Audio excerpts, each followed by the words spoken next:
And we're now moving into the books of Leviticus and Numbers, books that are probably not something you read every day. We got to the point of the story where children of Israel have been released. They've walked through the sea to escape. They've wandered here and there, and they came to the mountain of God, Mount Sinai, and they actually witnessed their God and met with him on the mountain. And the law was given to them in the form of 2 tablets of stone. And now it's time for them to build a traditional religion around everything that God had given them. So the entire community gathered around to watch Moses, see what he's planning to do. They had erected for the first time their temporary and movable temple that they called the tabernacle. Now, what does the word tabernacle mean? It's an odd word, tabernacle. Any ideas? No? You know? Yeah. A dwelling. It's just a dwelling. That's all it means. You live in a tabernacle. We all do, right? Well, this was a special tabernacle, and this was where God was planning to live, right? Who were Moses' sons? We know about Nadab and Abihu, but do you know the others? Do you know about Ithamar? I even have to look at them here. How about Eleazar? About Aaron and Nadab, Abihu, Eleazar, and Ithamar were all washed and clothed. The people watched, and then they were sprinkled with oil. Can you imagine taking a bath out in front of so many people? How long did this dedication last? It lasted for 7 days. What a celebration, right? The priests were inside the tabernacle the whole time. They were not allowed to leave because they might defile themselves, and God wanted them pure. And all of Israel gathered around and watched, and all of the priests then were sanctified in God's eyes.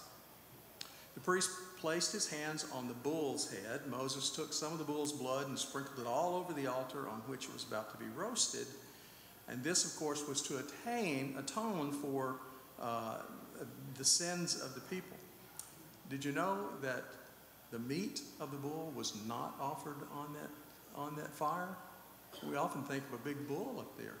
The whole bull was consumed, but no, that is not true. In fact, the only part of the bull they used was the bull's blood, and it was sprinkled all around everywhere.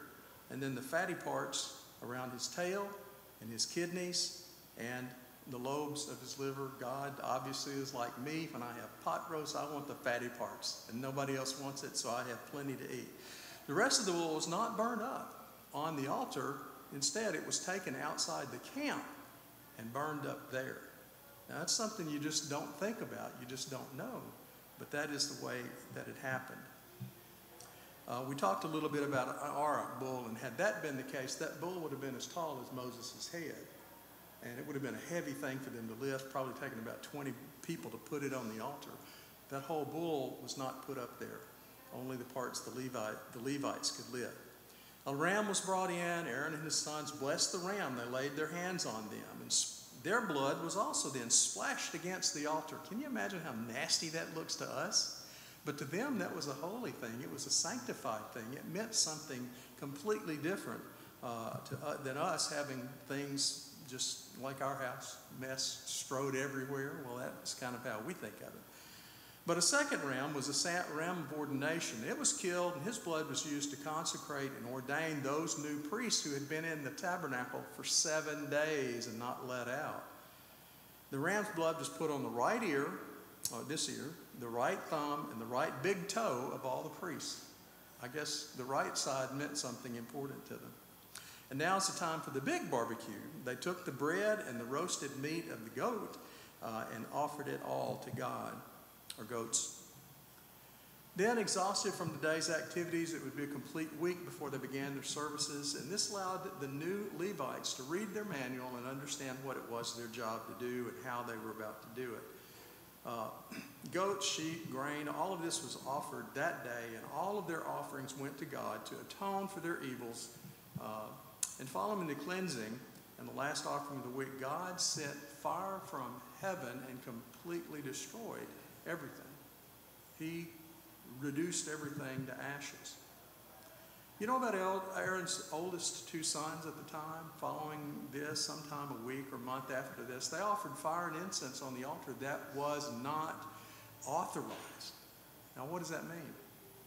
Fire that was not authorized. Well, it could mean quite a few things, probably. It could mean that they got that fire from someplace other than where they normally would get the fire for the altar. It may have burned green instead of red. I don't know. I mean, a lot of things it could mean. But God demanded the fire come from the altar in the tabernacle. They should have taken the fire from in there, brought it out, and used it, but they didn't. They chose to do something different. Don't we do the same thing today? God tells us to do things. We do something completely different. It's unfortunate that in this case it ended poorly for Aaron's sons. Aaron and Moses probably didn't feel too good about the way God treated Nadab and Abihu. Can you imagine? And they had to deal with that. Why would their God do that? And they probably wrestled with the fact that they saw their children burned up in fire. Well, Aaron's two eldest sons at some point the following week offered fire and incense, which is just what I said. That's just really a repeat of that last slide. God wanted his people to be clean, didn't he? He wanted them only to eat clean things. He only wanted them to eat things that were good for them to eat. I imagine he wants the same things for us today, but there are so many temptations out there, and I know each and every one by heart. There's so many restrictions in place for the Jews, though, right?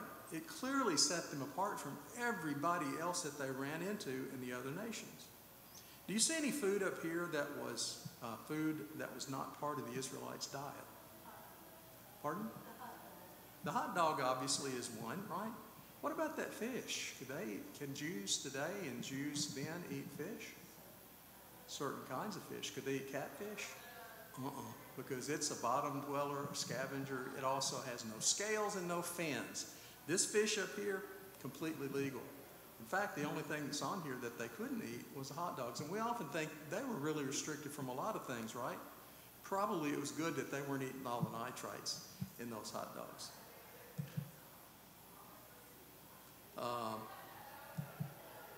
God wanted his people to be clean, and he gave them dietary restrictions. He gave them good things to eat. He clearly set them apart from the other nations. Now, what made an animal unclean? Was it pet-friendly? We don't eat pet-friendly things. How about the fact that it might have a smiley face like this little lamb? That it tastes good? That it's mostly fat?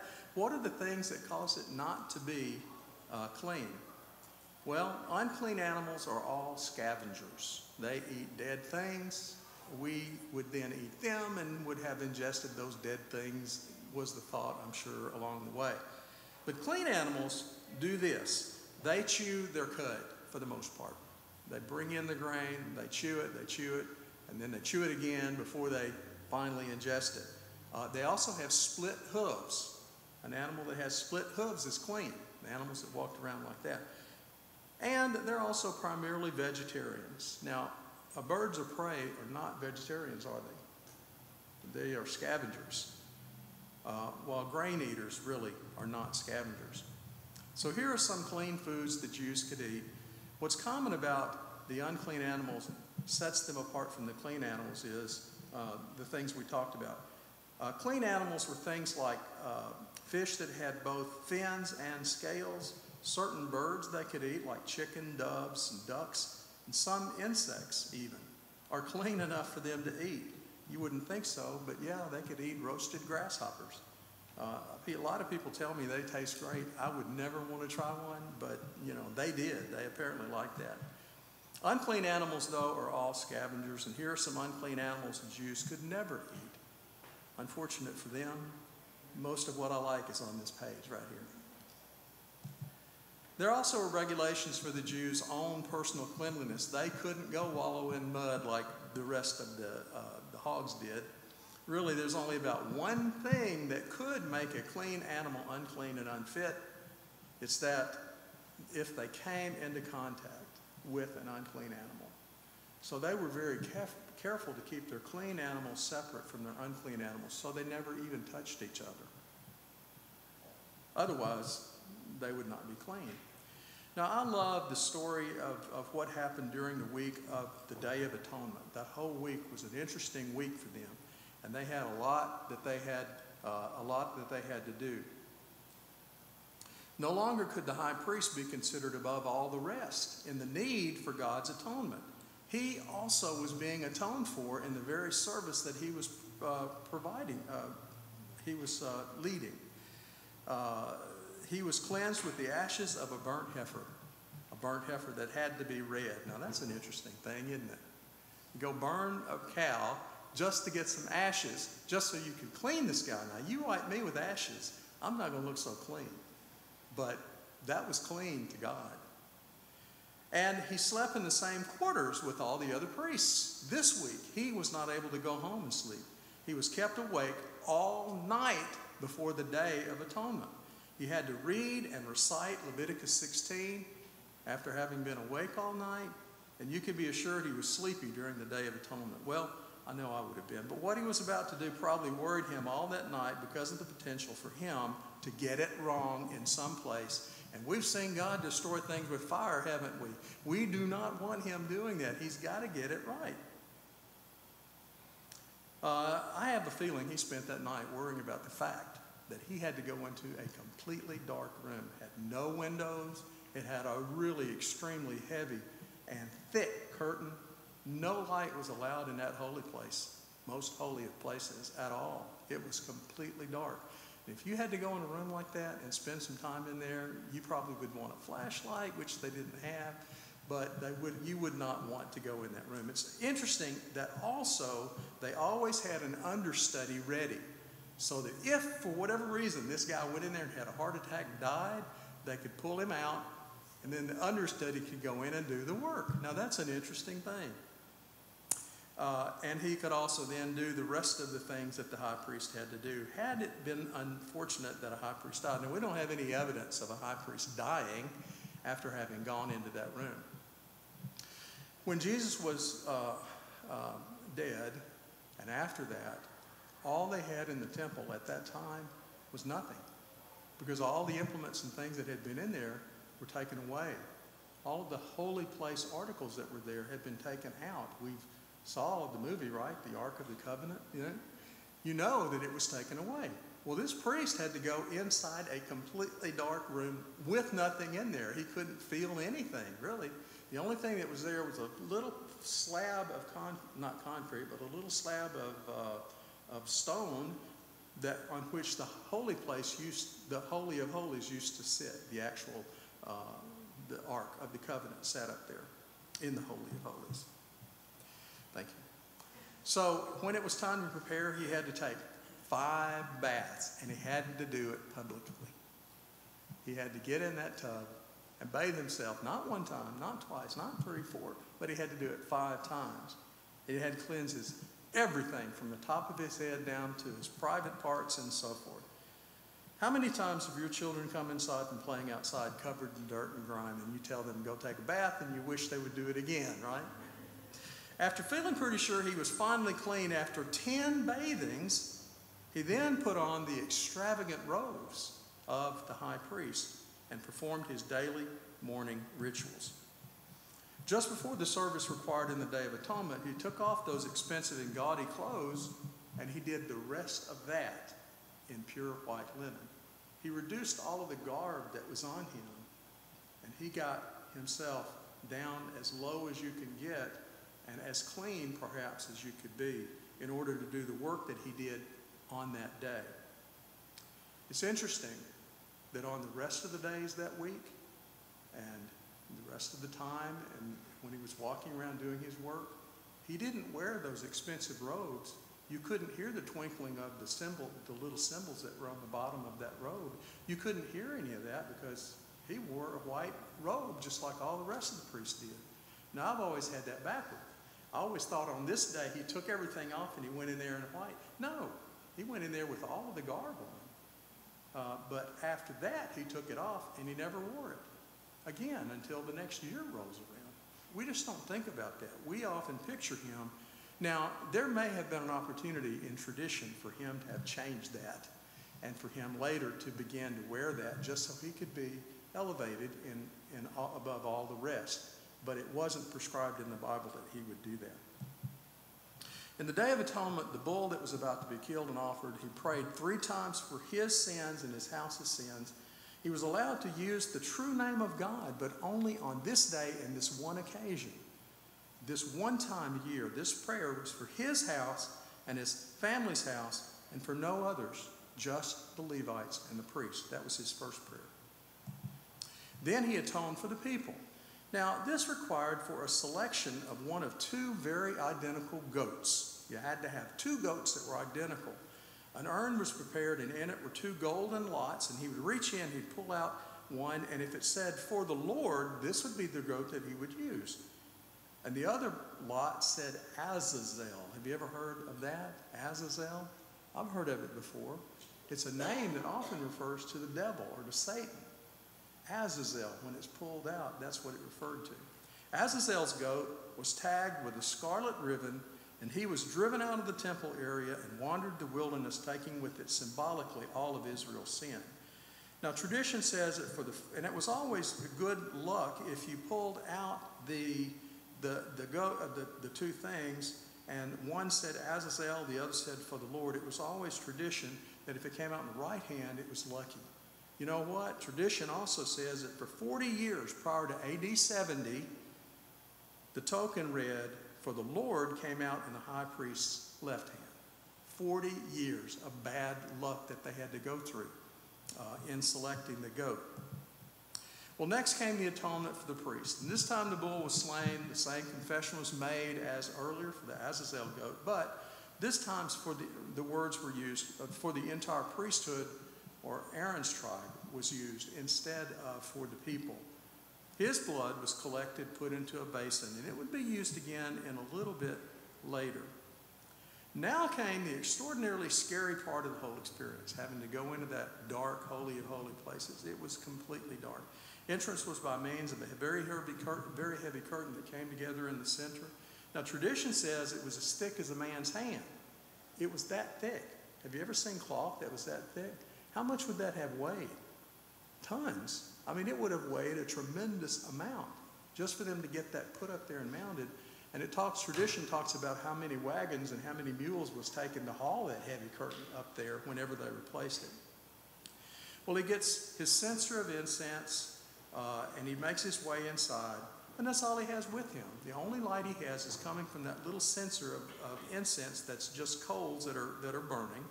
And at the time of Jesus, there was nothing in the room. I think I've already told you that one. What used to sit there at the time of Jesus was the Ark of the Covenant, but it was lost to the Jews when Nebuchadnezzar came in and destroyed Jerusalem. And now, at the time of Jesus, only the platform is there. But over the years, the Jews kept up the performance even with all of those missing pieces. Here's a question. How many times did the high priest enter the holy place during the service on Yom Kippur? None of you know? I'm so glad y'all are all here. I get to teach you something you don't know, and I'll ask you from time to time, how many times, and you'll know. How many times did he go in? How many? We'll see. At the time of Jesus, there's nothing in the room. What used to sit there was lost because I did that. That's the same slide. I had it in there twice. Good. In the first visit in the Holy of Holies, this is one,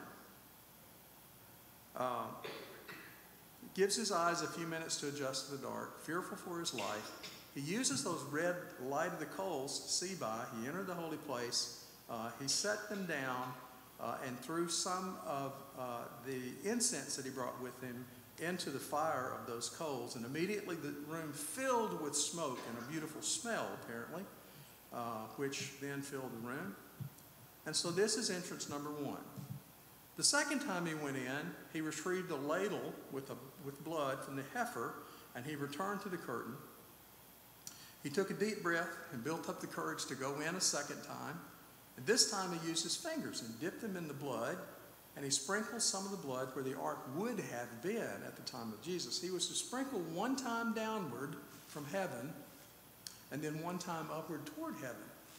So he would count like this. To make sure he got it right, he counted a particular way. He didn't want to do it 8 times, and he certainly didn't want to do it 6 times because that would have nulled everything. You had to get it perfectly right. So he counted like this. 1 and 1. Then he would do 1 and 2 and 1 and 3 and so forth. This is what he did all the way through that. So he counted from 1 to 7 that way. And he knew he wasn't making a mistake. Also, those people outside the curtain, the Levites who gathered around, were listening to make sure he didn't say something wrong, or they would have corrected him verbally through the curtain to get it right, you know. So altogether, he went in and out 7 times. He did it, yeah. Write that down and check me on that. You can correct me next week. Do you know about Azazel? We talked about him just a little bit, I believe. Well, Azazel is often described as a horned male black sheep. They would bring a male black sheep, which you might think of as a goat, in there, but it wasn't a goat, it would have been a sheep. Brought him in, and he was used for a special purpose. He was the one who, to all of Israel's sin, took all of Israel's sins upon himself. He became the personification of things evil. Remember how I told you they chose lots? The one that came out for the people was Azazel. He's the one then that the high priest would do an interesting thing with him. If you search for Azazel on the internet today, you find some scary images, and probably this came from the idea of what Azazel meant to the Jews. And the actual word Azazel in Jewish means scapegoat. So we have a scapegoat in our terminology today as a result of what happened that we're talking about here during this week. So returning from the Holy of Holies for the second time, he now dealt with the goats. He recited the confession for the people that was similar to his own confession earlier, but at the end of it he said, turned to the masses and said, "You shall be clean." And then they hear this. When they hear it, they fall on the ground and they shouted, "Blessed be his name, the glory of his kingdom is forever and ever." So the priest now leaves the altar area and dons his high priest clothes, and he would now wait to hear of the gory demise of this goat. Do you know what happened to that goat? It was death for him, right?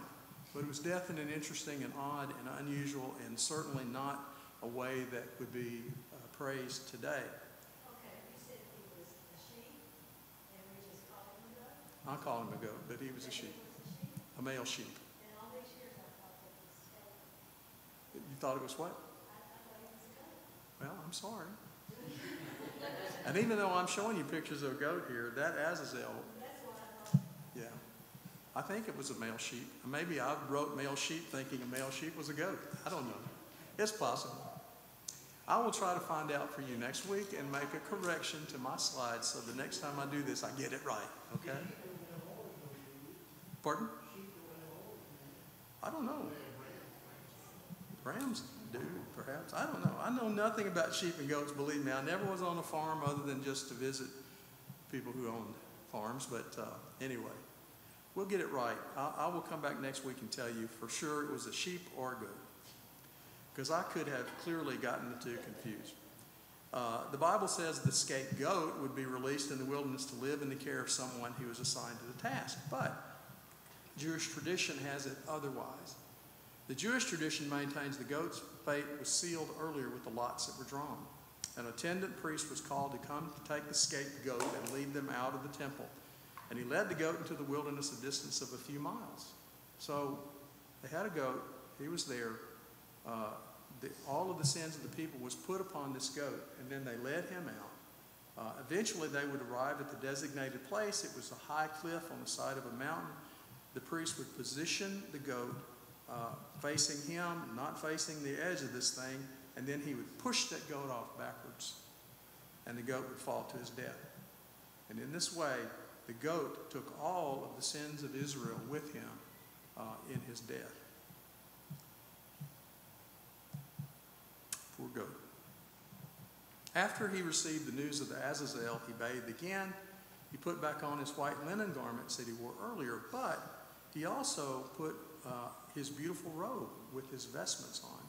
And then he went back for a fourth time here to retrieve the fire pan of coals and the censer that he had taken with him on his first trip in. Altogether, he entered and exited the holy place, just like I told you earlier, 4 times. Okay? 4 times. Did any of you know or guess that he went in and out 4 times on that day? I bet most of you, like I did, thought he went in 7 times or perhaps only 1 time, but he went in 4 times. That is true. I looked it up in the Bible.